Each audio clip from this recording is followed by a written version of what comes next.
They said, "Just sell it. You don't even wear it anymore." That's what my son's wife told me, standing in my own kitchen, her hand resting on the counter like she owned the place, her smile tight and sweet as artificial honey. She was talking about my wedding ring, the ring my husband slipped onto my finger 49 years ago, the night before he shipped out for his final surgery, the night we both knew might be our last as husband and wife. "It's just sitting there," she said, her voice sliding between casual and calculating. "You could do something useful with it. Help us make memories, a family trip, maybe the Maldives." Then she laughed, light and practiced, like this was all a joke, but it wasn't. Nothing about that moment was a joke. I remember looking down at my hand, the gold dulled from decades of soap and skin, the small diamond still stubbornly alive in the light, and realizing I was being asked to sell not a ring, but the last proof that I had once been loved with urgency. I'm 78 years old. I live alone in a little stucco house just outside Santa Fe, the one with the cracked fountain and the blue door my husband painted himself. The neighbors call it charming. I call it mine. It's quiet here, but the kind of quiet that still hums with life. The wind in the apricot tree, the sound of my kettle when it remembers to whistle, the low murmur of the radio I keep on at night to trick myself into feeling less alone. My son Ethan visits twice a month, mostly when he needs something heavy lifted or something expensive explained. His wife, Rachel, tags along with a bottle of wine she never opens and comments about my vintage furniture, as if the word means both quaint and obsolete. I used to pretend not to notice, but I notice everything now. The pauses, the sighs, the way she looks at the walls like they're waiting to be repainted with her permission. The ring lives in a little porcelain dish on my dresser, beside a photograph of my husband in his army uniform and a lock of hair from the dog we buried 30 years ago. Every night before bed, I touch it, not for superstition, but to remember the warmth of the hand that once put it there. I don't wear it much these days because my knuckles have thickened with arthritis and the band catches on everything. But I still feel its weight when I sleep. It's a part of me.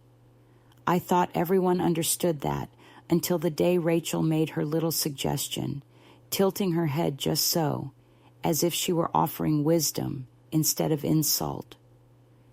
"It's not like you'll need it where you're going," she said, laughing. I laughed too, though not for the same reason. I laughed because I suddenly saw the truth laid bare in her polished teeth. To her, I was already halfway gone, an inheritance waiting to be divided, not a woman breathing in front of her. Ethan didn't say a word. He just kept stirring his coffee, his eyes fixed on the spoon like he was afraid of what might spill out if he looked up. That's when I knew the suggestion hadn't been spontaneous. It had been discussed, rehearsed even, probably over some late-night talk about finances and the future. Rachel was always planning for the future, their future. I was part of the past, something to be edited out gently, respectfully, so they could move on without guilt. "The Maldives," she said. "Can you imagine that? Selling 49 years of marriage to pay for white sand and filtered sunsets." I wonder if she thought I'd smile, nod, maybe even offer to cover the airfare. I didn't. I just watched her and felt a strange kind of calm settle over me, the same calm you feel when you finally stop expecting an apology. After they left that afternoon, I stood by the kitchen sink and stared at my reflection in the window.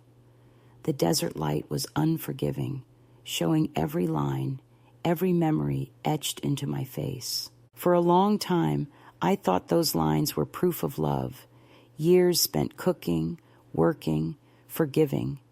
Now I see they're records of endurance. My husband Daniel used to say my hands were the most honest part of me. They tell the story even when your mouth stays polite, he'd laugh, kissing my knuckles. Those hands once held a newborn, balanced budgets, planted gardens, and buried a husband. They have done enough. And yet, here I was, expected to unclasp one last thing, as if love itself could be melted down and traded for a week in paradise. When I went to bed that night, I didn't sleep. The house felt restless, as if the walls themselves had overheard the conversation and were deciding whether to keep my secrets. I lay there listening to the hum of the refrigerator, the faint ticking of the old clock by the door, and thought about the word useful. Rachel had said it so easily, like it was the most natural metric for value. Do something useful with it. I suppose in her world, things and people only mattered if they served a purpose. The ring no longer served one, and neither perhaps did I. In the morning, I opened the dresser drawer and took it out. The gold was warm from the sunbeam that crept across the room. I turned it over in my palm and remembered the day he bought it. We were 29, broke, and still arguing about whether to get the bigger car or the smaller wedding.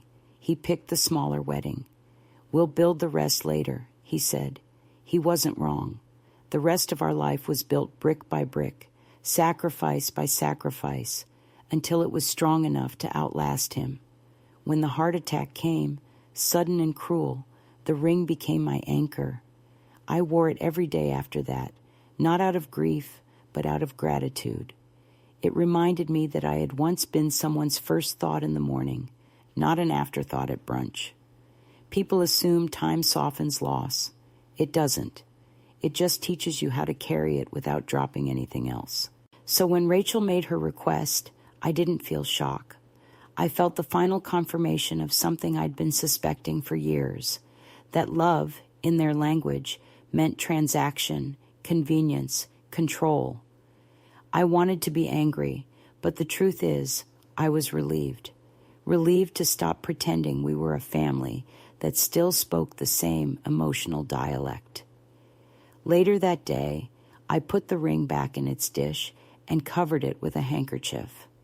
Not because I was afraid they'd take it, but because I needed to hide it from myself, from the part of me that still believed in being agreeable. I made tea, sat at the kitchen table, and tried to picture what my husband would have said if he'd heard her. Probably something dry, half joking, like, "Well, honey, they always did want to travel first class." I smiled at the thought, but it didn't reach my eyes. For the first time in years, I felt something heavy shift inside me. Not grief, not rage, but recognition. The kind that makes your back straighten and your heart go very still. By evening, the air had cooled.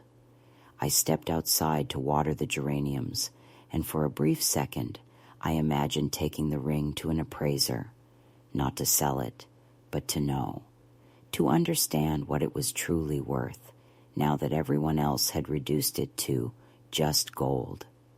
I thought about the irony of it, how something so small could hold both the best and worst of human nature.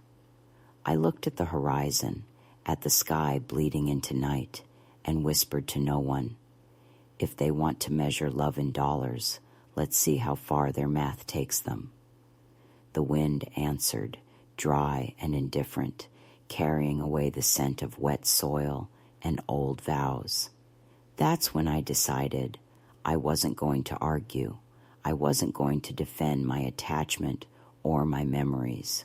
Let them think I was sentimental, irrational, even foolish. I've been called worse by people who meant less, but I knew something they didn't. Some things are only priceless until you ask their price, and once you know it, the whole world starts to change shape. I didn't know yet how far that truth would take me, only that it had already begun to move. It started 2 weeks later, on a Sunday afternoon, so ordinary it could have slipped past unnoticed if not for the words that cracked something open in me. Rachel had invited me to what she called a family brunch, though it was really a meeting disguised as a meal. She arrived early, carrying pastries from a bakery that charged by the syllable, wearing sunglasses that didn't belong indoors, and an energy that felt rehearsed. Ethan followed behind, balancing a carton of orange juice like it might absolve him from whatever was coming. I'd made scrambled eggs and set out the good plates, the wedding china I still used for guests, the ones with the faint blue edge Daniel always said looked like a horizon. I thought maybe this was a peace offering, a moment to mend the distance that had grown between us since that awkward conversation about the ring. I should have known better.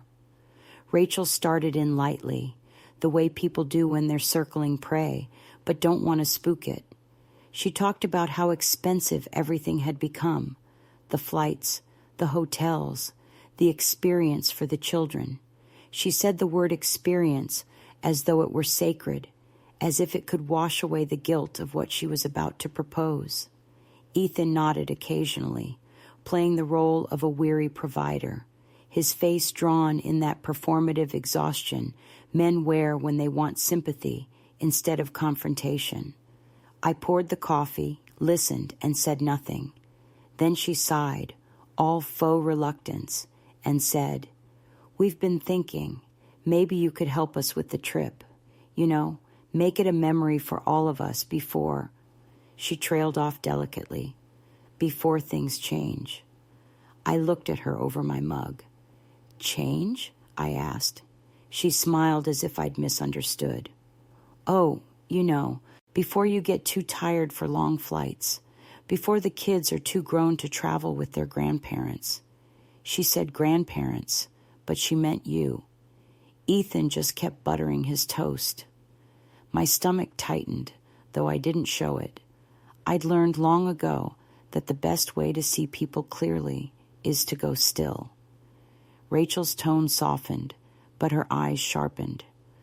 "That ring," she said suddenly, as though she'd just remembered, though the words came too smoothly to be spontaneous. "You could sell it. It's such a waste sitting there. We could use the money for the trip. It would make everyone happy." Then she reached across the table and patted my hand, the gesture too quick, too choreographed. "It's just a thing, after all. Your memories don't live in a rock." I stared at her fingers, manicured and sure of themselves, and then at Ethan's face. He still didn't look up. That silence told me everything. He had agreed beforehand. He had rehearsed this moment with her, probably over dinner or in bed, whispering about how to make it sound reasonable, how to make it sound like love. I wanted to ask him what kind of man lets someone else speak his mother's humiliation into existence, but I knew he would only flinch and say, "Don't make it emotional, Mom." So instead, I said nothing. I smiled, that old maternal smile I had perfected over the years, the one that made people think I was calm when I was, in fact, disintegrating. Rachel took my silence as consent. "There's an appraiser in town," she continued brightly. "I can take it in tomorrow if you want, just to see what it's worth. No pressure, of course." I watched her chew a piece of brioche, perfectly oblivious to the cruelty wrapped in her offer.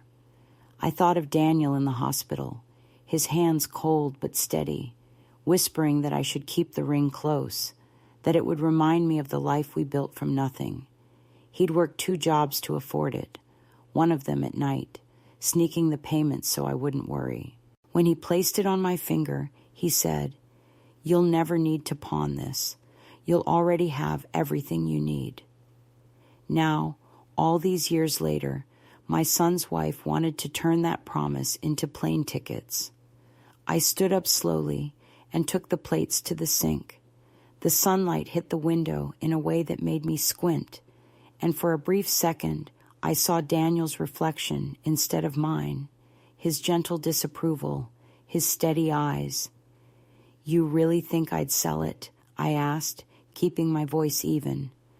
Rachel shrugged, sipping her mimosa. I think it's better than letting it collect dust. It's not like you're wearing it. Sentiment doesn't pay for experiences. Ethan cleared his throat, finally finding his voice. It's just practical, Mom. You always taught me to be practical. I turned then, and for the first time in my life, I saw him as someone else's man, not mine, not the boy I raised with soft discipline and endless patience. His mouth was Rachel's now, his words hers. Practical, I repeated. That's one word for it. I rinsed a plate, dried my hands, and looked at them both. They sat at my table, in my house, eating off my wedding china, asking for the last tangible piece of my love story so they could chase a postcard dream. You know, I said, my voice calm, when your father bought this ring, he sold his boat for it. The one he spent his weekends fixing up, the one he loved more than sleep.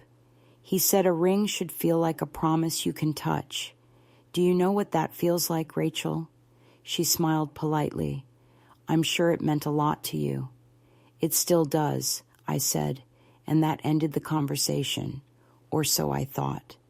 After they left, the kitchen still smelled of sugar and deceit. I opened the window and let the air clear the room. I picked up the empty coffee cups, placed them carefully in the sink, and noticed something that made me stop. The porcelain dish from my dresser, the one that held the ring, was on the counter. I hadn't brought it there. It was sitting next to Rachel's untouched croissant, the gold band gleaming faintly in the light. My chest tightened.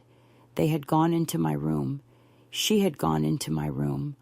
I lifted the ring and held it between my fingers. It felt heavier somehow, as if it had absorbed the violation, the insult, the smallness of their ambition.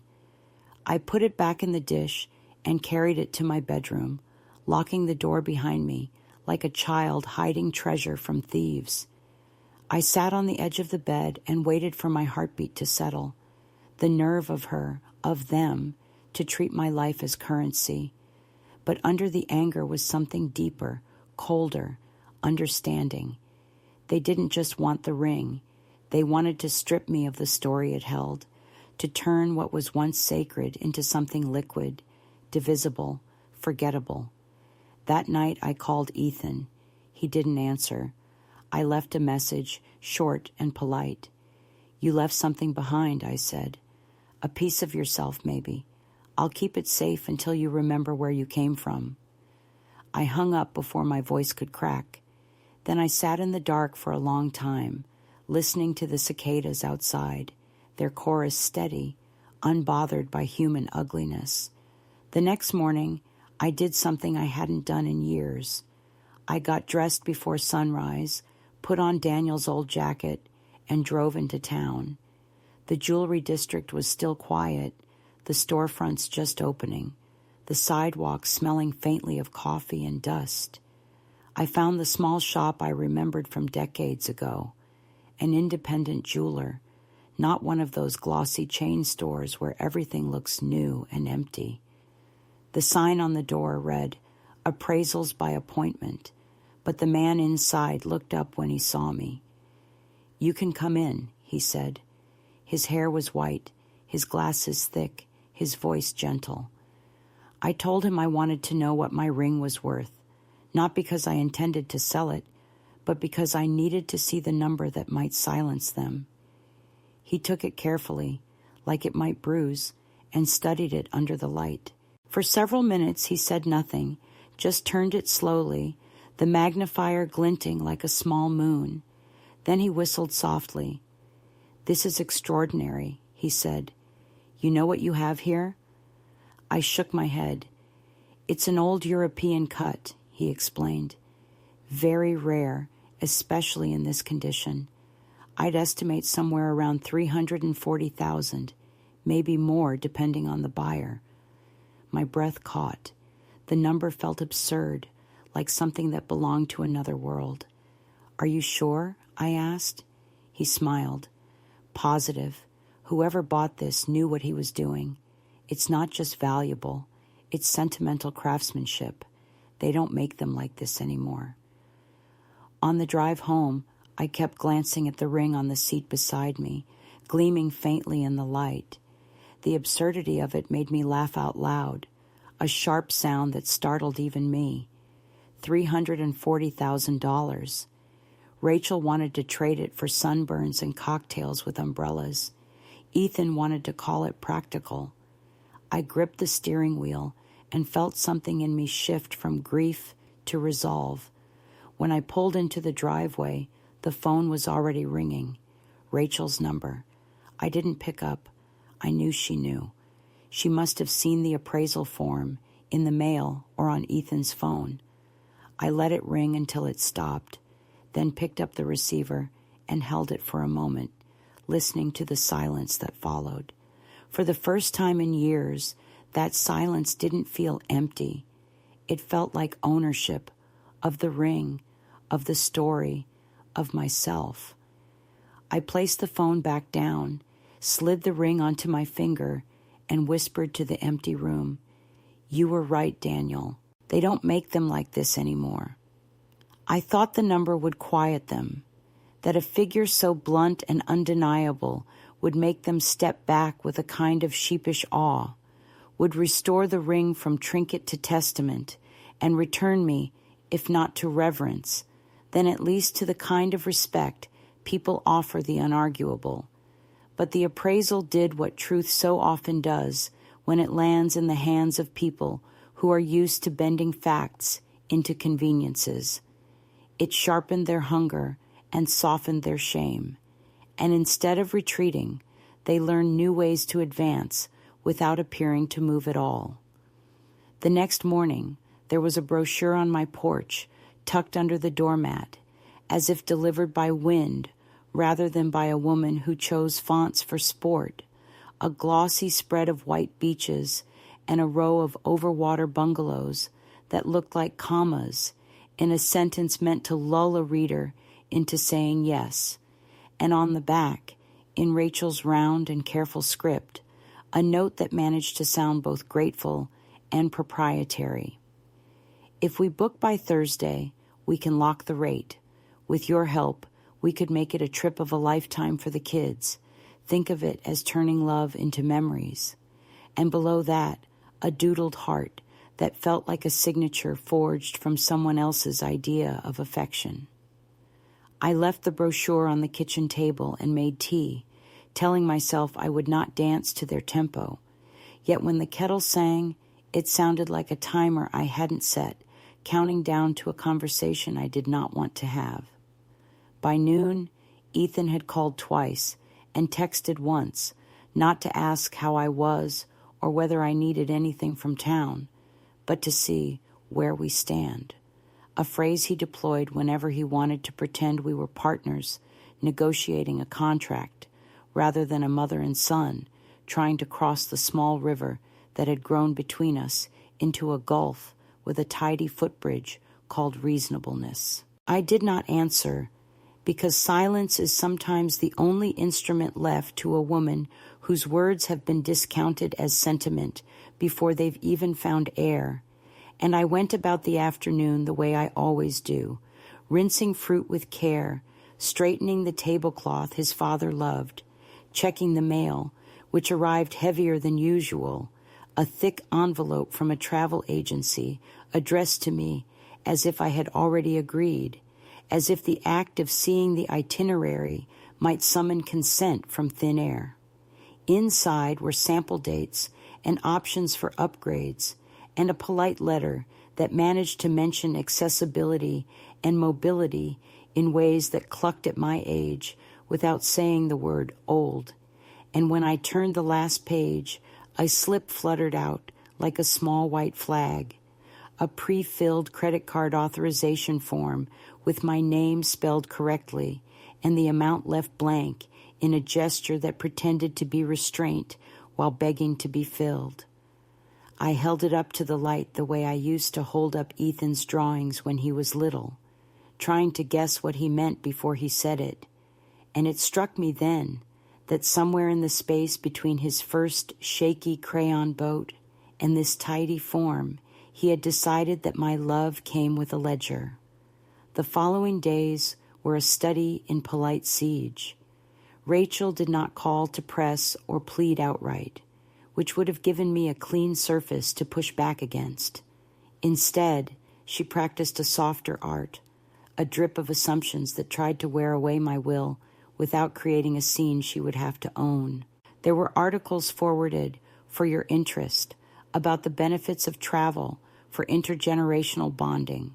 There were photographs sent of the children with captions about how quickly time slips and how precious it is to seize it.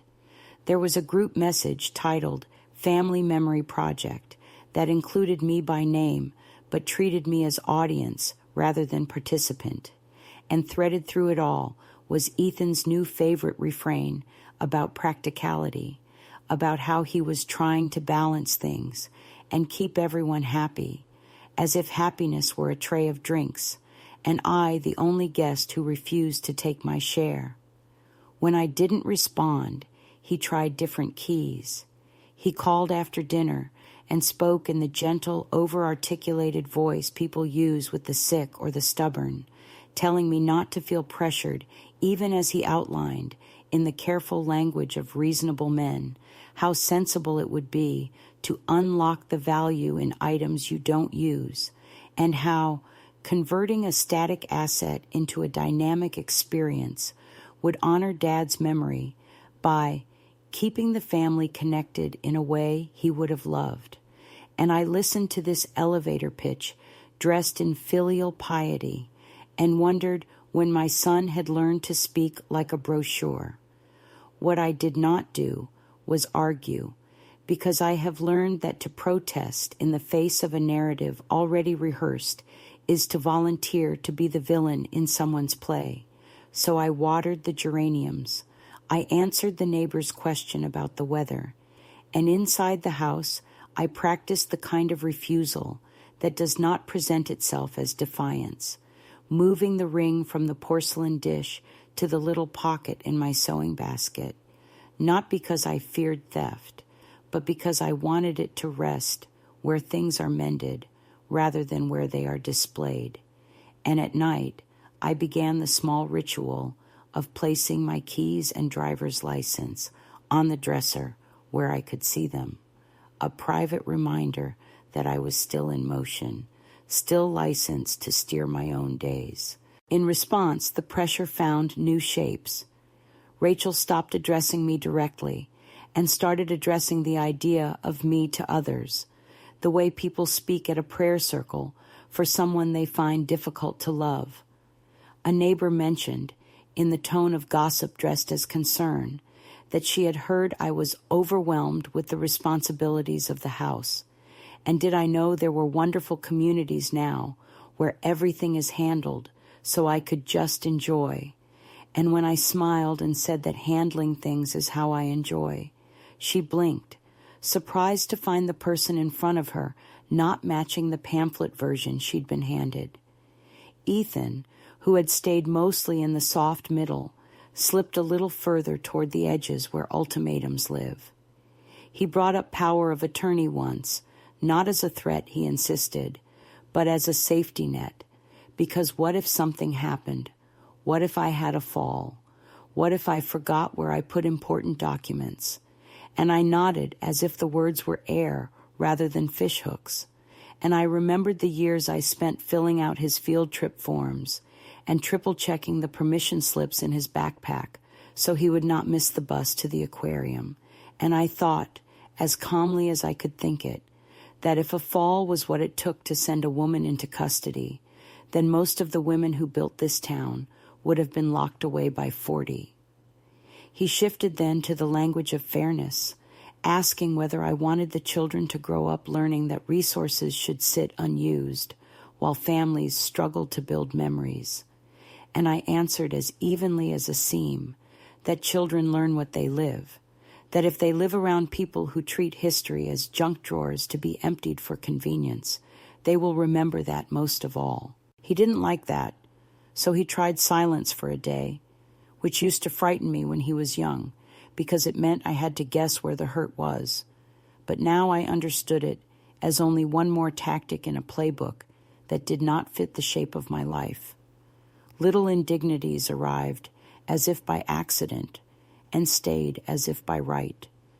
Rachel began correcting small things in my house with the tidying zeal of an influencer, moving the salt to a different shelf because it was more efficient, stacking my mail in piles she labeled Act, File, and Decide, printing a budget template for clarity and leaving it on my desk as though she had left flowers.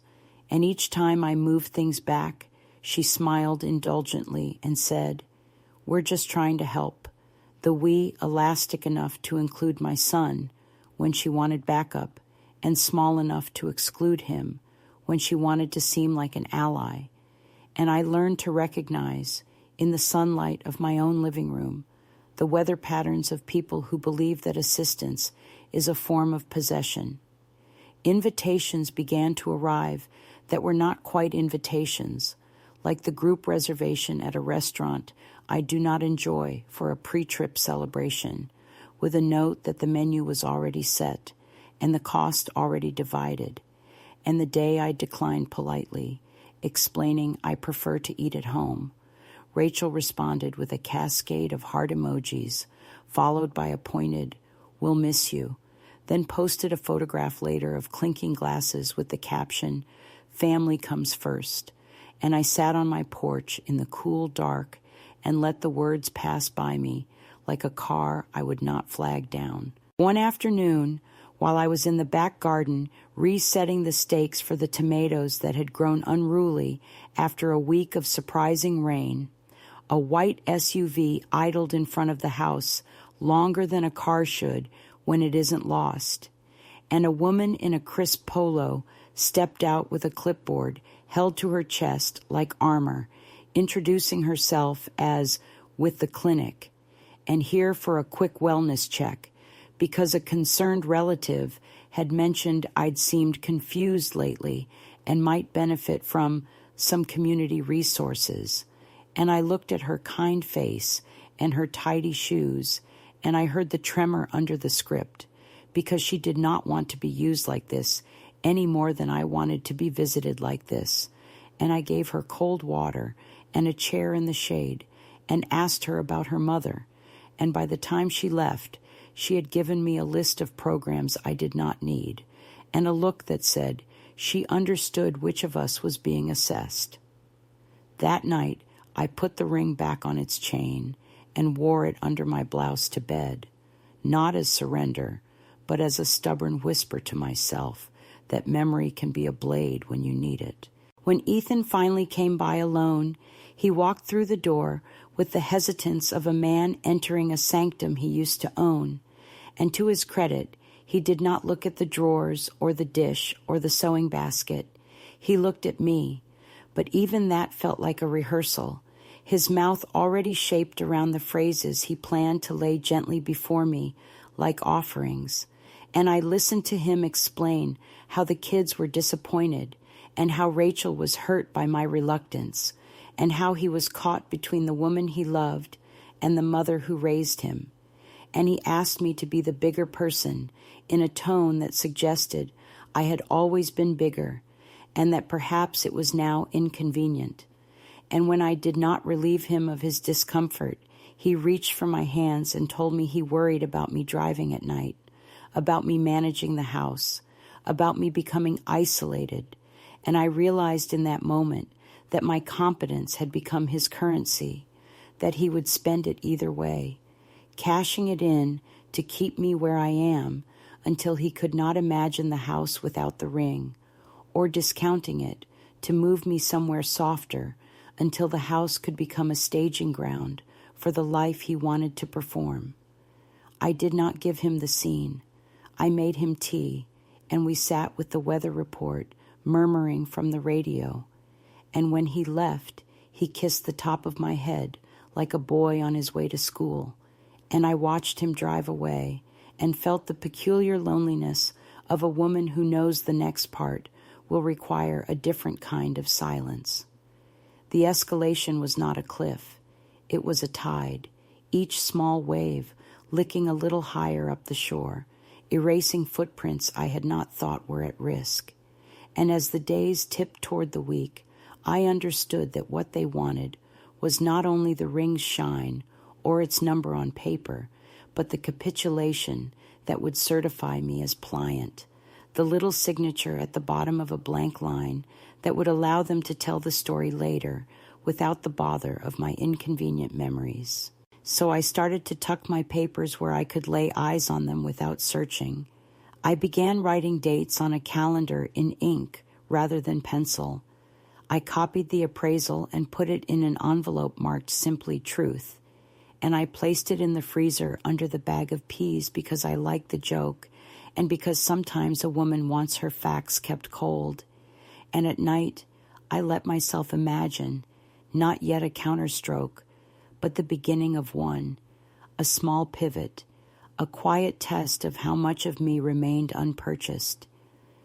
I don't remember the exact morning when I decided to act, only the taste of the air, flat, mineral, edged with dust, and the way the sunlight came through the kitchen blinds like the slats of a confession booth, stripes of judgment and release falling over my hands as I dried a single coffee cup and placed it in the rack. The house felt too still, the kind of stillness that comes not from peace, but from waiting, and somewhere between one breath and the next, I realized I had been waiting for their next move instead of making my own. That thought, once it formed, felt like a key pressed into my palm.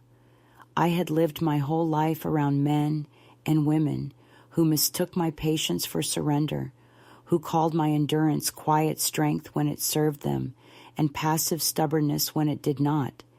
But I knew better now. Strength is not what you endure. It is what you finally refuse.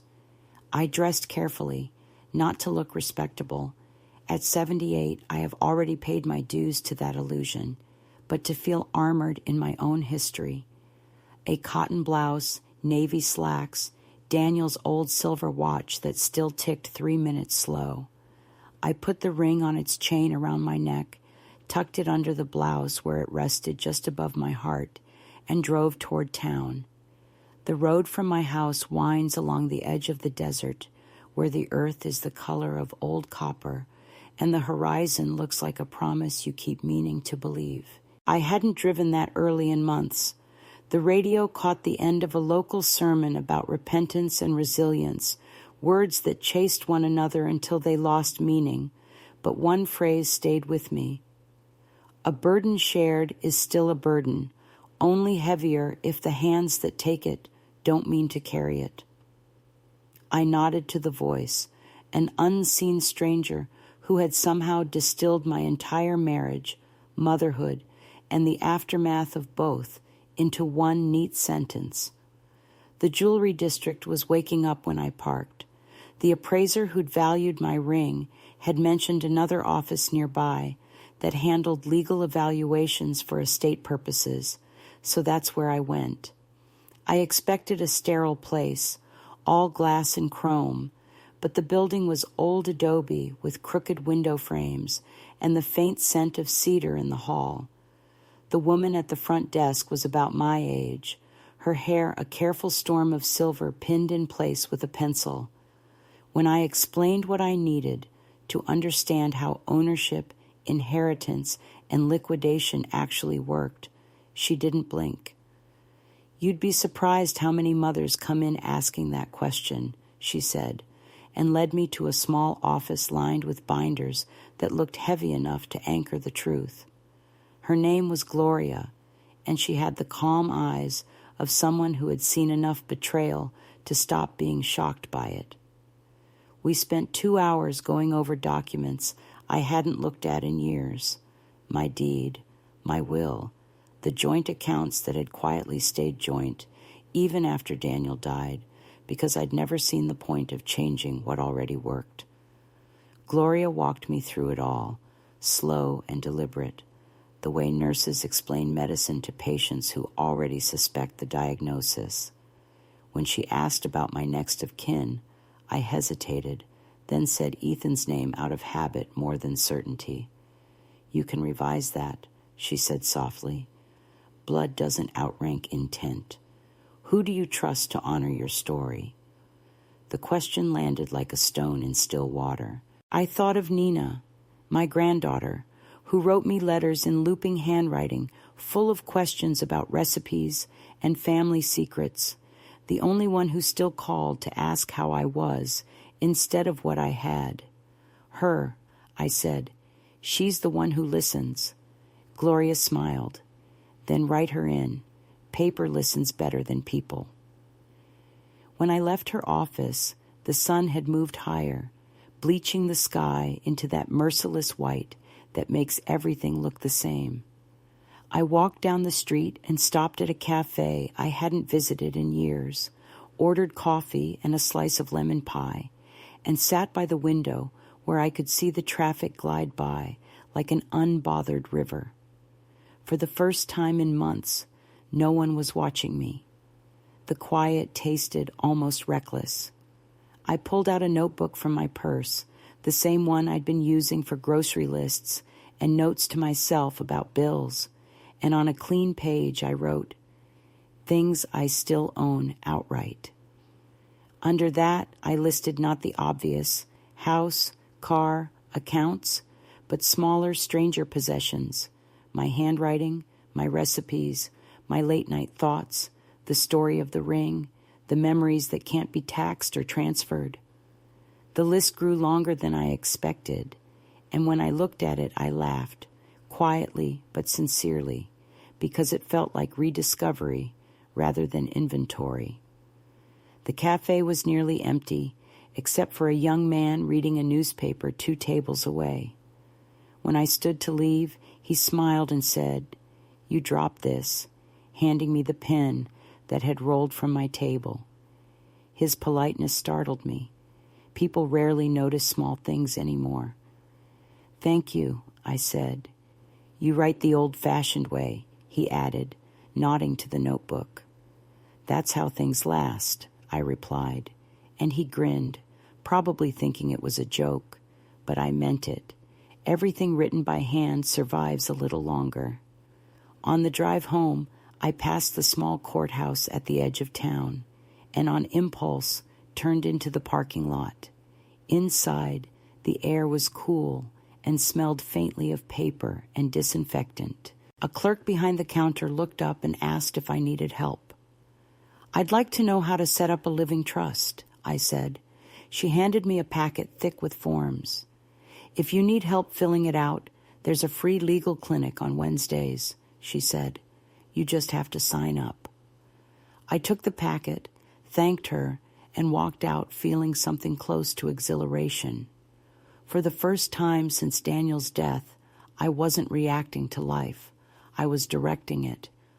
Back home, I spread the forms across the kitchen table like a new kind of map. Each page demanded answers, and every answer reminded me that I still had choices. I wrote slowly, letting the pen press deep into the paper, naming Nina as the beneficiary, listing my assets not as numbers, but as stories. The house Daniel built the porch on himself, the ring he bought with sweat and quiet pride, the furniture we picked piece by piece instead of in sets. I realized then that love has always been a form of documentation. It records itself in the things we build and keep, not for others, but as proof that we existed fully. The following day, Rachel called again, chirping about checking in as if we were friends planning brunch. Her tone was lighter than before, but the words were weighted. She mentioned the travel deadline, the missed opportunity, the non-refundable deposits. "We just thought maybe you'd changed your mind," she said. "After all, the money's not doing anything sitting there." I let her talk until she paused for validation, and then I said, "You're right, Rachel. Money should do something. It should protect." She laughed awkwardly, unsure what I meant. Protect who? Me, I said simply, and hung up before she could respond. The silence that followed wasn't empty. It was sacred. That night, as I finished filling out the trust documents, I thought of Daniel again. He had once told me, after a fight about bills and overtime shifts, that every man believes he's protecting his family, but some forget that protection doesn't mean control. I wonder what he'd think of his son now, a man too civilized to raise his voice, but willing to erase his mother with a smile. I sealed the envelope and placed it on the table beside my cup of tea. The moonlight through the window caught the edge of the chain around my neck, making the ring flash like an old signal light. The next morning, I drove back into town, dropped the envelope into the legal office's mailbox, and walked down the block with a strange lightness in my chest. The world looked no different. The same cracked sidewalks, the same hum of tires and conversations, but I was different inside it. I wasn't waiting for permission anymore. I stopped by the local thrift shop on my way home and bought a wide-brimmed hat and a small brass bird figurine that reminded me of something Daniel once said. Birds don't ask who owns the sky. It cost $3 and felt like treasure. When I got home, there was a message from Ethan. "Mom, we need to talk," his voice said, strained but polite. I didn't call back. Instead, I made myself lunch, watered the plants, and then sat down to write a letter. Not to him, not yet, but to Nina. I told her about the ring, about her grandfather's laughter, about how love can outlast greed if you guard it quietly. I didn't say anything about the money or the appraisal. She didn't need to know those details yet. I just wanted her to understand that stories can be heirlooms too. By the time I finished, the afternoon light had turned amber, spilling across the table in soft waves. I folded the letter, slid it into an envelope, and placed it inside my old recipe box between the cards for lemon cake and Christmas bread. One day she'd find it. Maybe not soon, maybe long after I'm gone, but she would know. That thought was enough. For the first time in months, I slept through the night without dreams. When I woke, the air smelled of rain. I stood at the window, watching the sky turn violet over the desert, and whispered, "We're even now, Daniel. You gave me love. I gave it back as courage." And somewhere, in that fragile hour before the day begins, I felt his presence not as memory, but as approval, the kind of approval that doesn't need words. It began, as most reckonings do, not with confrontation, but with a pretense of civility. Rachel called again the following week, her tone sugar-glazed and bright enough to sting. She wanted to stop by for coffee, she said, just the two of us, woman to woman, as though those words were meant to bridge something rather than mask an ambush.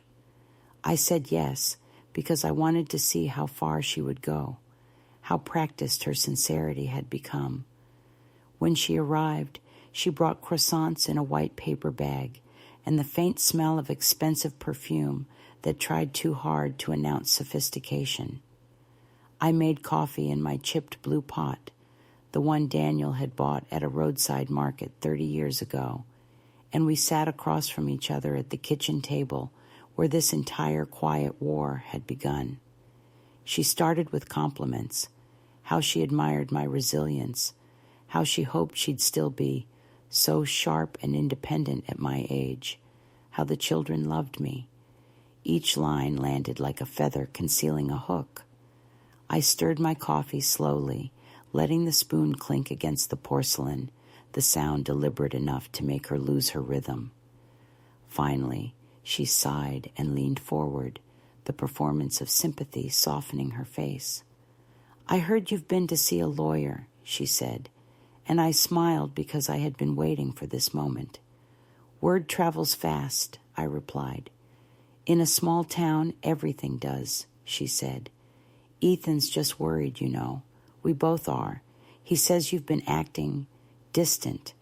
I almost laughed, not because it was funny, but because of how neatly she had inverted the truth. Distant, yes, but only from the web she'd spun.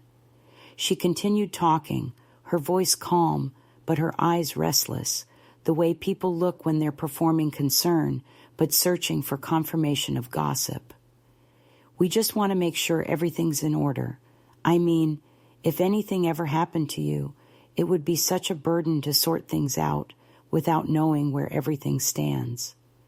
There it was, the false empathy of self-interest dressed as prudence. I nodded, letting her think she'd drawn me into the current, and said, "You're right, Rachel. I've been thinking about that a lot." Her shoulders relaxed, relief flickering across her face. "I'm glad. I think transparency is the best policy for families." The irony of that line was almost elegant. I set my cup down carefully and said, "Since we're being transparent, I should tell you I've already updated my documents." Her hand froze on her cup. "Oh, that's good. I mean, I assume Ethan is listed as executor?" I smiled slowly. "No, not this time." Her face rearranged itself like wet paint, still composed but beginning to blur around the edges. She swallowed, forced a laugh, and said, "Well, I suppose as long as everything's fair." "It's fair," I said. "It just reflects who's actually shown me care." The silence that followed was thick enough to slice. Rachel broke it first, her voice tightening. "You know, sometimes love doesn't look like care. Sometimes people express it differently. Ethan's just busy." "Busy isn't love," I said quietly. "It's scheduling." She blinked, her expression flickering between irritation and disbelief, as though she couldn't decide whether I'd insulted her or confused her. "You're making this sound adversarial," she said finally. "We just want what's best for you." "Then stop trying to define it for me," I replied. For a few seconds, she stared at me as though I'd spoken another language. Then, with the mechanical grace of someone determined to exit a scene without losing face, she gathered her purse and stood up. "I think I'll let you rest," she said, as if she were offering mercy. "Do," I said, rising too. "You look like you need it." When the door closed behind her, I felt the stillness of the house return, not empty, but alert, like a dog that stopped barking but hasn't relaxed. I knew the reprieve wouldn't last. 2 days later, Ethan arrived unannounced, which he hadn't done since he was a teenager sneaking home after curfew. He looked exhausted but polished, the way men do when they're determined to appear reasonable before they deliver an ultimatum. "Mom," he began, "we need to talk." I motioned for him to sit, but he stayed standing. "Rachel said she came by," he continued, "and that things got tense." I said nothing. "Look, this is getting out of hand. The lawyer thing, the trust, it's creating confusion." "For who?" I asked. "For us," he said. "For the family." "Then maybe the confusion isn't mine," I replied. He sighed heavily, ran a hand through his hair, and said, "Do you even understand how this looks? You go behind our backs, you make changes, people are starting to ask questions." "Which people?" I asked. He hesitated, caught between pride and exposure. "It doesn't matter. It just looks erratic." There it was, the word Rachel had planted in him, the seed she'd watered with whispers about my behavior, my decisions, my supposed confusion. I watched him carefully, this man who had once built Lego castles on the same table where he now stood accusing me of madness. "You think I'm losing my mind," I said flatly. "I think you're not thinking clearly," he said, softer now, almost pleading. "You've been isolated too long. You're reading into things. Rachel's not your enemy." That was the moment I realized he believed what he was saying. She had worked her way into his certainty so thoroughly that he couldn't tell the difference between her intentions and his own. He thought he was saving me. "Ethan," I said gently, "when you were a boy, you used to bring me weeds from the yard and call them flowers. I never corrected you because love should never embarrass itself. But you're a grown man now, and you're bringing me weeds again. Only this time, you're asking me to plant them." He frowned, not understanding or not wanting to. "Mom, this isn't a metaphor," he said. "No," I replied. "It's an inheritance." He exhaled sharply, frustrated. "You're making this impossible. We're trying to include you, and you're shutting us out. Do you really want to spend your last years fighting with your family?" "I want to spend them as myself," I said.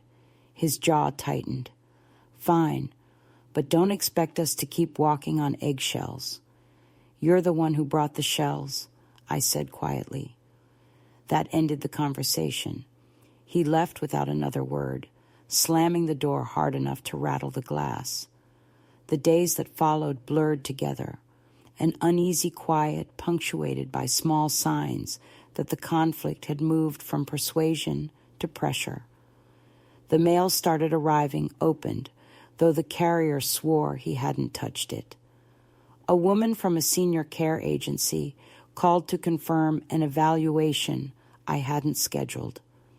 The electric bill was suddenly paid in advance, the kind of gesture meant to look generous but smell of intrusion.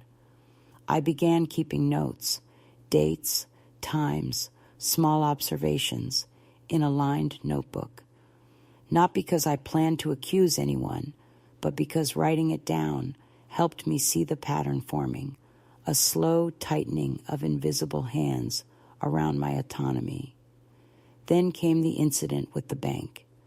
I went in to withdraw cash for household repairs and was told my account had been flagged for suspicious activity. Apparently someone had called claiming to be me, asking about transferring funds. The clerk's tone was apologetic, but cautious. "We get this sometimes," she said. "Family disputes, unfortunately." I thanked her and left, my heart beating fast but steady. On the drive home, I laughed aloud, the kind of dry, disbelieving laugh that has no joy in it, only recognition. So this was their next move.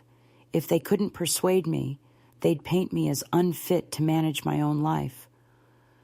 That evening, I took the ring out from under my blouse and laid it on the table. Its calm gleam was an accusation against every small betrayal that had led here.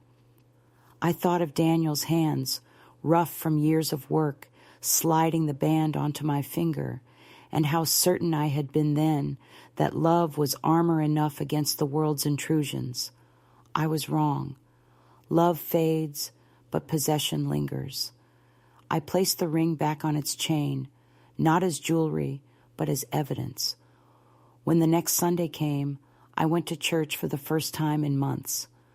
The sermon was about forgiveness, about how it frees the heart from bitterness. But all I could think of was how forgiveness is often demanded by those who have not earned it. After the service, as people milled around the courtyard, Rachel appeared beside me, all smiles and charm. "We missed you," she said. "The kids asked why Grandma doesn't visit anymore."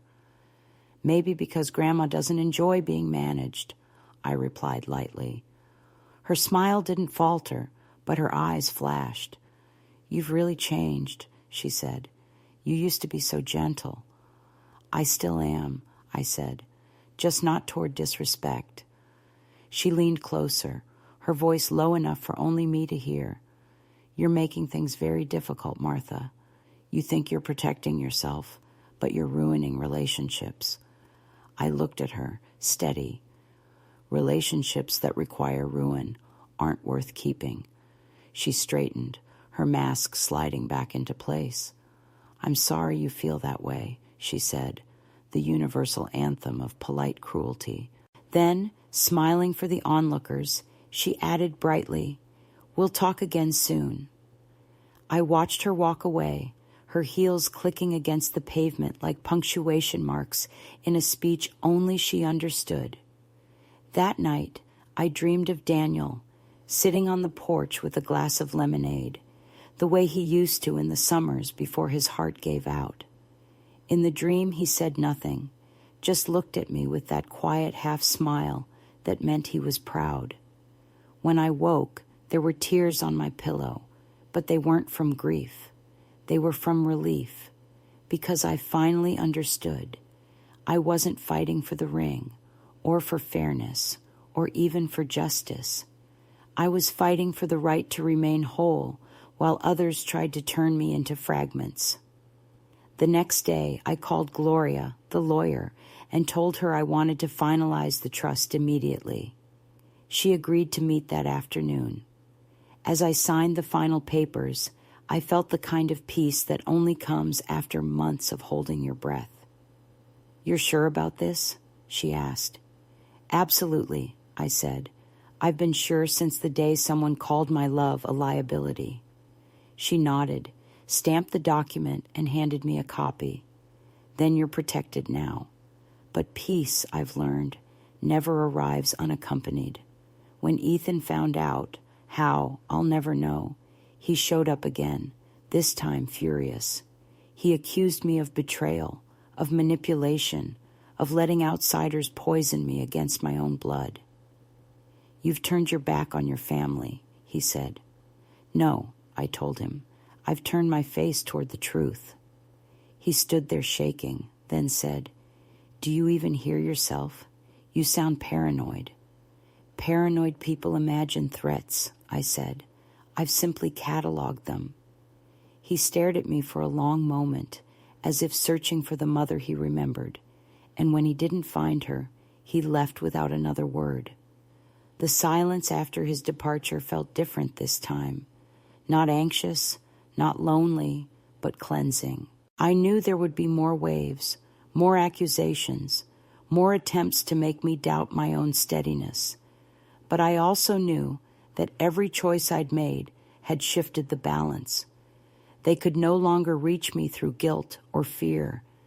They'd have to climb through the truth now, and the truth was a higher wall than they knew how to scale. That evening, I walked through the garden barefoot, the soil cool beneath my feet, and watched the first stars rise. The air smelled faintly of sage and distant rain. I touched the ring resting against my chest and whispered, "We're almost there, Daniel. They think I'm old and alone. They don't see I've just begun." And as the night settled around me like a familiar quilt, I understood that every storm, no matter how cruel, eventually clears the air for something stronger to grow. It was the letter that broke the last pretense of peace. It arrived on a Tuesday morning, folded into a cream-colored envelope with no return address, but written in Rachel's immaculate hand. The stationery was expensive, thick enough to suggest importance, scented faintly with some perfume that reminded me of hotel lobbies and ambition.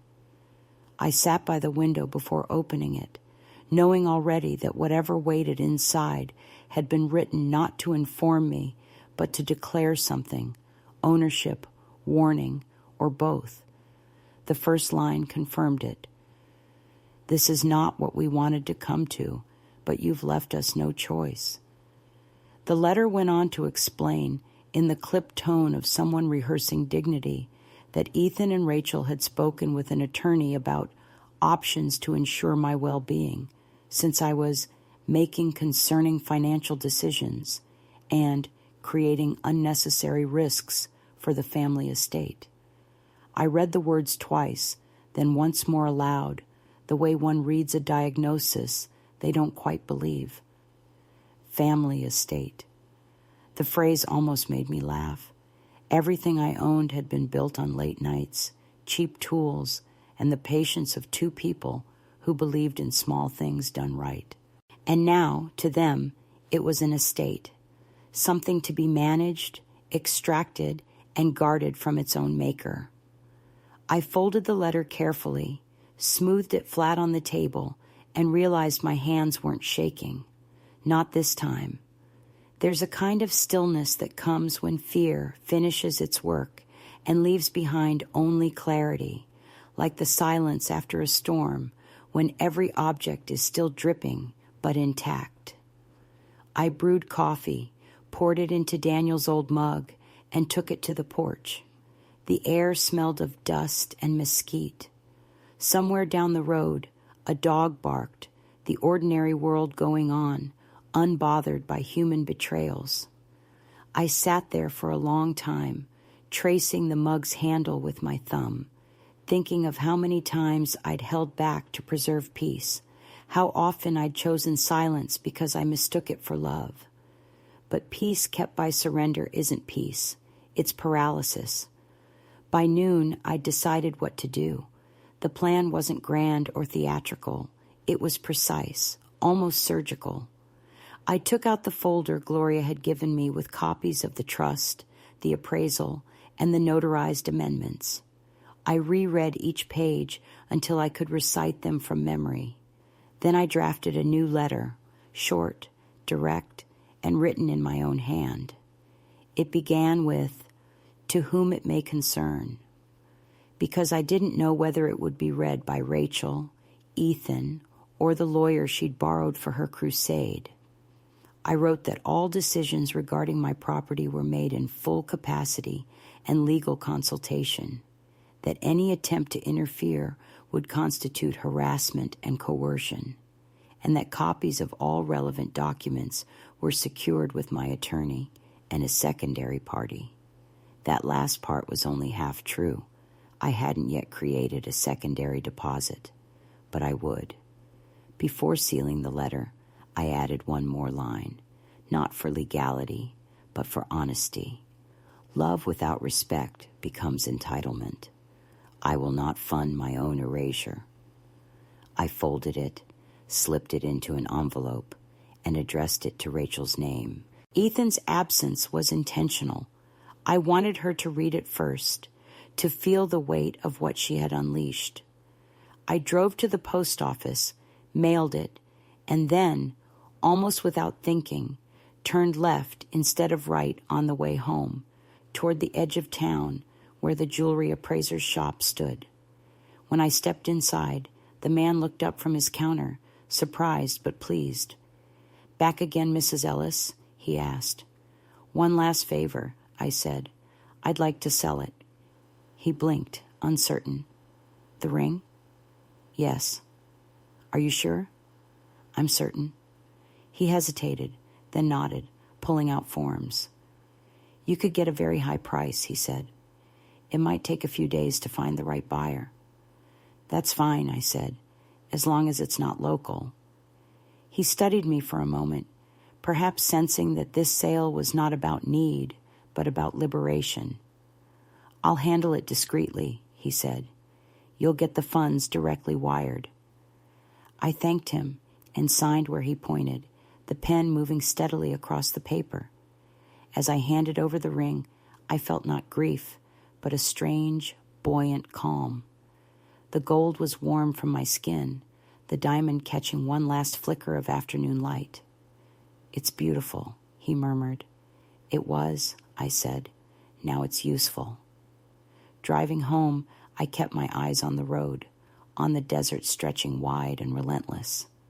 I remembered the night Daniel gave me that ring, how his hands trembled not from nerves but from exhaustion, how he whispered, "It's not much, but it's forever."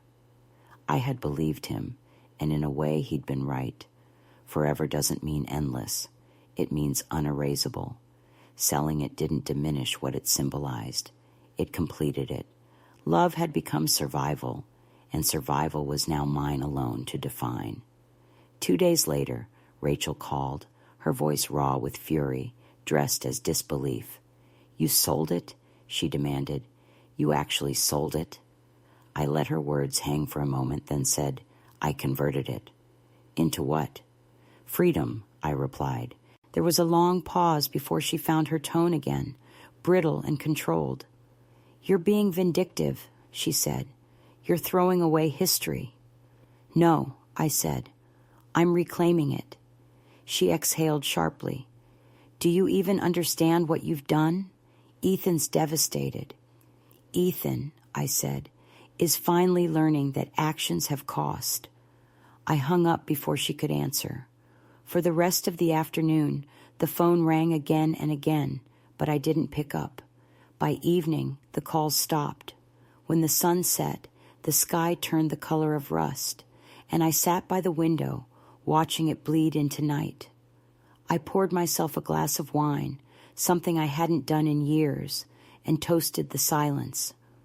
The following morning, a letter arrived by courier, this time from their lawyer. It was a formal notice, written in the language of intimidation, disguised as professionalism. It cited concerns about mental competency and requested a medical evaluation to confirm my continued ability to make financial decisions. I smiled as I read it because I had been waiting for exactly this move. I picked up the phone and called Gloria. It's time, I said. I expected this, she replied. Do you want me to respond? Not yet, I said.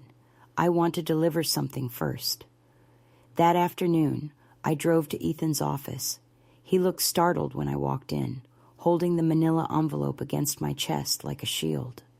Mom, he said, standing up quickly, you shouldn't come here. Apparently, I'm not fit to go anywhere, I said. He flushed, started to speak, but I raised a hand. Before your lawyer calls mine, you should read this. I placed the envelope on his desk. Inside you'll find the trust documents, the appraisal, and a receipt for the ring. I thought you might like to know what your conscience is worth.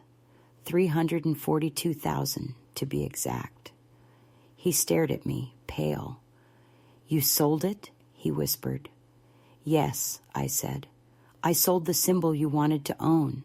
The money's already in a foundation under your daughter's name.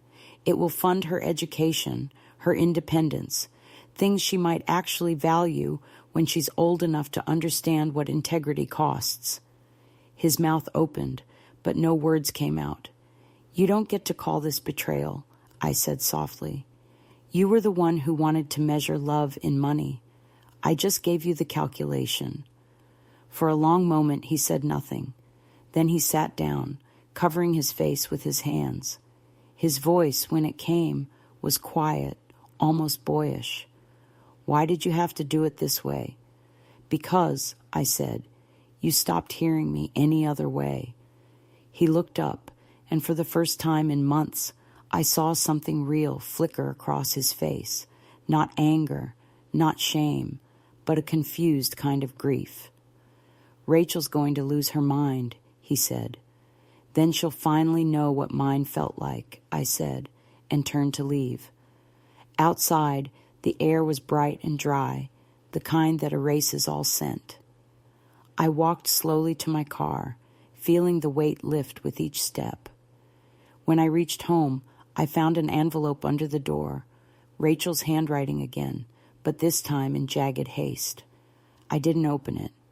I burned it in the sink, watched the flames curl the paper into ash, and whispered a single line. You can't inherit a ghost. That night, I slept deeply, the kind of sleep that doesn't ask permission. When I woke, the house was filled with the smell of rain. I stood by the window watching the storm roll over the desert, thunder low and steady like a heartbeat. For the first time since this began, I felt something close to forgiveness. Not for them, not yet, but for myself. For all the years I'd mistaken silence for peace, compliance for love, endurance for virtue. The ring was gone, but what it represented had finally come home to me. The understanding that a woman's worth isn't proven by what she keeps, but by what she's willing to release. Later that morning, I went into town to meet Gloria. She smiled when I told her everything. You ended it cleanly, she said. You've closed the loop. No, I replied. I've opened it. For the first time in my life, no one's holding the other end. She laughed softly. You know, most people your age would have folded. Most people my age were taught to, I said. But I was married to a man who built things with his hands. He taught me that strength isn't in what lasts, it's in what you rebuild. As I left her office, I caught my reflection in the glass door, a woman with lines, scars, and a gaze that no longer flinched. The sky above was clearing, light spilling through the thinning clouds. I walked to my car without hurry, the ground damp beneath my shoes, and realized that for the first time in years, I didn't feel watched. I didn't feel small. I didn't feel old. I simply felt alive. And that, I thought, is what freedom costs when you pay in full. The house is quiet again, but not with the same silence that used to ache at the edges. It's a living quiet now, full of small sounds that mean presence instead of absence. The kettle beginning to hum, the old clock by the door ticking with uneven grace, the wind brushing against the window as if to check that I'm still here. I move slower these days, not because of weakness, but because slowness feels like luxury, the kind you earn only after you've stopped explaining yourself to people who never wanted to understand. The papers are all filed, the trust finalized, the accounts locked and labeled, the ring no longer an object, but a memory, polished clean of its burden. I keep a single photograph of it on the dresser, taken before I sold it, its gold band glowing in the morning light, like the rim of a sunrise. Sometimes I catch myself glancing at it when I pass, not out of nostalgia, but out of recognition. It's not the ring I see. It's the woman who finally learned she could let go.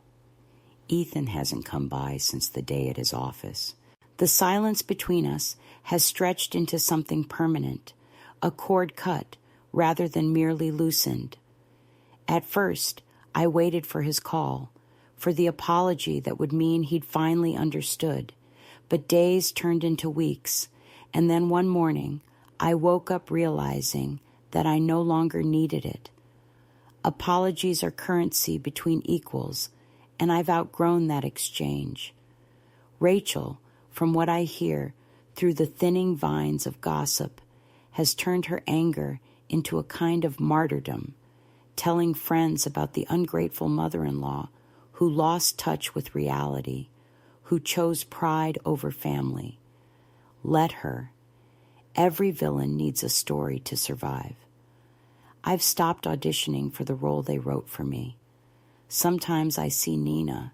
She drives up on weekends when she can, her hair tied back, her face bright with the uncomplicated honesty of youth. She sits in the kitchen and talks about her classes, her small apartment, the paper she's writing about women and inheritance law. She laughs when she says the topic chose her, not the other way around. She doesn't ask about her father, though I can see the questions behind her eyes. Once, she placed her hand over mine and said softly, "You don't have to explain anything." And that was when I knew I'd done the right thing. The money from the ring will fund her studies and more. She doesn't know it yet. It's tucked away under her name, waiting for her to turn 21. But sometimes, when she thanks me for lunch or brings me flowers, I smile to myself, thinking, "It's already yours, little one, and you don't even know how much I believe in you." In the evenings, I sit outside on the porch Daniel built, the boards creaking softly beneath my feet, the smell of desert rain always somewhere in the air, even when the sky is clear. I've started a small garden again, nothing ambitious, just rosemary, mint, and 2 stubborn rose bushes that refuse to bloom in unison. I like them that way. They remind me that beauty doesn't need to perform on command. Sometimes the neighbors wave when they pass. Sometimes they stop to chat. One of them, a widow named Irene, brings me jars of homemade jam, and we drink tea together on Thursdays, talking about everything and nothing. There is comfort in being seen not as someone's mother or wife or liability, but simply as a woman who has lived. At night, I read before bed, history books mostly, stories about queens and seamstresses, rebels and widows, women who were written out of their own narratives and had to carve their way back in. I used to see them as tragic figures, but now I read them differently. I see the small acts of defiance that kept them breathing, the letters they hid, the coins they saved, the names they refused to surrender. Maybe all rebellion begins that way, not with a roar, but with a quiet no whispered at the right moment. Mine came late, but it came. Once, last week, I dreamt of Daniel again. Not the younger version from our wedding photographs, but the one from the end, older, slower, his smile edged with tired kindness. In the dream, he was sitting on the same porch I sit on now, holding the ring in his hand. "You finally learned it," he said. "Learned what?" I asked. "That love is not the same thing as owing." When I woke, I was crying, but the tears felt clean, like the ones that come from relief rather than pain. I whispered his name into the empty room and knew he would have been proud, not of the sale, not of the defiance, but of the peace that followed it. The appraiser sent me a small note weeks after the sale, a courtesy letter, confirming that the transaction had been completed and that the buyer, a collector from New York, had admired the craftsmanship and promised to preserve it with respect. I smiled reading that because I realized the ring had gone back into the world not as a relic of my loss, but as a thing of beauty again, free of the small human greed that had surrounded it. Objects, like people, deserve to be freed from the wrong hands. Now, every morning when I make coffee, I wear Daniel's old watch instead of the ring. The metal is cool against my wrist, the minute hand still 3 minutes slow. I've stopped correcting it.